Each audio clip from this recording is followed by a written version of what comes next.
আমরা অনেকেই হচ্ছে আইডির মধ্যে অনেকের লাইভ শেয়ার করি, ভিডিও শেয়ার করি। তো এগুলো হচ্ছে প্রোফাইল থেকে তো আমরা ঠিকই ডিলিট করে দিচ্ছি। পার্মানেন্ট ভাবে ডিলিট না করার কারণে আমরা হচ্ছে কমেন্ট ব্লক খেয়ে থাকি, শেয়ার ব্লক খেয়ে থাকি। তো পার্মানেন্ট ভাবে কিভাবে ডিলিট করবেন চলুন দেখিয়ে দিই। তো আমি চলে আসছি আমার পেজে, আসার পরে কোনায় দেখতে পাচ্ছেন যে আমার লোগোটা দেখা যাচ্ছে, সেখানে ক্লিক করবেন। ক্লিক করার পর সেটিংস এন্ড প্রাইভেসি নামে একটা অপশন পাবেন, সেখানে ক্লিক করার পর চলে যাবেন সেটিংস নামে একটা অপশনে, সেখানে যাবেন। যাওয়ার পরে একটু নিচের দিকে স্ক্রল করে চলে আসবেন, যেহেতু আমার নেট স্লো একটু সময় লাগছিল।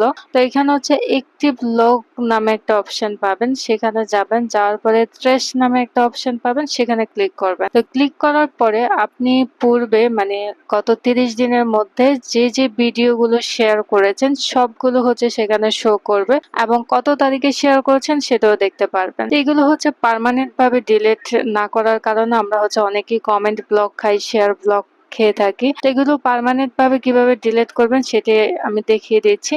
তো এখানে দেখুন নিচে রিস্টোর নামে একটা অপশন আছে। আপনি যদি আপনার প্রয়োজনীয় কোনো ভিডিও ডিলিট করে থাকেন সেটাকে চাইলে আবার রিস্টোর করতে পারেন, অথবা যদি পার্মানেন্ট ভাবে ডিলিট করতে চান সাইডে একটা অপশন আছে ডিলিটের।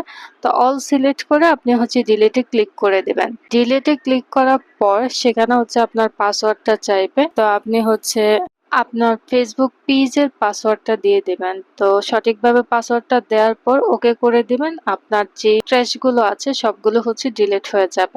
আমিও হচ্ছে আমার পাসওয়ার্ডটা দিয়ে সেখানে সাবমিট করে দিয়েছি। তো আমার সকল যে পূর্বের ট্র্যাশ গুলো আছে সবগুলো ডিলিট হয়ে গিয়েছে, তোমরা সবাই দেখতে পাচ্ছ।